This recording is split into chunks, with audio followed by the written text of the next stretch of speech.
बच्चों, हमने अभी ये पूरी कविता पढ़ ली है, तो अभी मैं आप सबको इन कविता का अर्थ समझाऊंगी।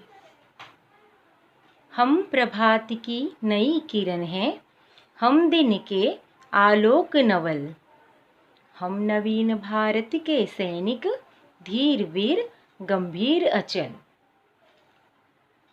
इसमें सबसे पहले 4 पंक्तियों में श्री रामधारी सिंह दिनकर ने छोटे बच्चों को संबोधित करते हुए कहा है कि इस नए युग में बच्चे सुबह की नई रोशनी के समान हैं, जो देश में आशा का प्रकाश फैला रहे हैं। बच्चे ही इस नए भारत के वीर, साहसी, गंभीर, ध्येयवान तथा अपने निश्चय पर स्थिर या अचल रहने वाले सैनिक हैं। हम प्रहरी ऊंचे हिमाद्रि के, सुर भी स्वर्ग की लेते हैं, हम हैं शांति दूत धरनी के, छाह सभी को देते हैं। कवि ने कहा है, देश के ये सैनिक ही ऊंचे हिमालय के दुर्गम तथा कठिन परिस्थिति में भी क्या करते हैं, हमारे देश की पहरेदारी करते हैं और वहाँ के वातावरण को स्वर्ग के समान स्वच्छ, निर्मल तथा सुंदर बनाए रखते हैं। भारत की ये नई पीढ़ी विश्व में अपनी नीतियों के द्वारा शांति का संदेश देते हुए शांति दूत के रूप में कार्य करते हैं। वीर प्रसू माँ की आँखों के, हम नवीन उजियाले हैं, गंगा यमुना हिंद महासागर के हम रखवाले हैं।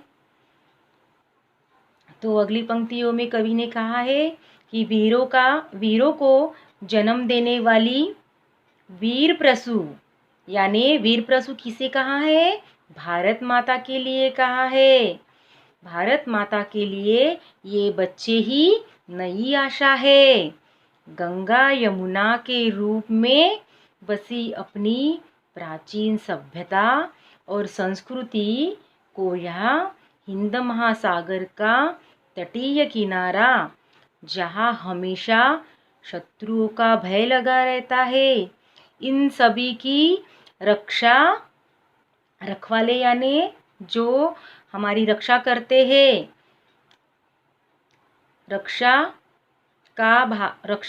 रक्षा करते हैं। भारत के ये वीर जवान हमारी रखवाली करते हैं। हम हैं शिवा प्रताप रोटियां, भले घास ही खाएंगे, मगर किसी जुल्मी के आगे मस्तक नहीं झुकाएंगे। कवि ने कहा है कि देश के ये नवयुवकों को प्रेरणा देते हुए कहते हैं, हम वीर शिवाजी और महाराणा प्रताप जैसे महापुरुषों के वंशज हैं, जिन्होंने संकट के समय भले ही घास की रोटियां खाकर अपना समय बिताया है, परंतु किसी भी शत्रु के सामने व अन्याय के सामने अपना सिर नहीं झुकाया है। क्या नहीं झुकाया है? मस्तक नहीं झुकाया है। इसी प्रकार हमें भी शत्रुओं के सामने अपना मस्तक नहीं झुकाना चाहिए और वीरों की तरह उसका सम्मान करना चाहिए। तो बच्चों, इस पूरी कविता में कवि ने हमें क्या संदेश दिया है? इस पूरी कविता में कवि ने हमें देश प्रेम का संदेश दिया है। तो बच्चों, आपको ये कविता और उनका अर्थ समझ में आ गया?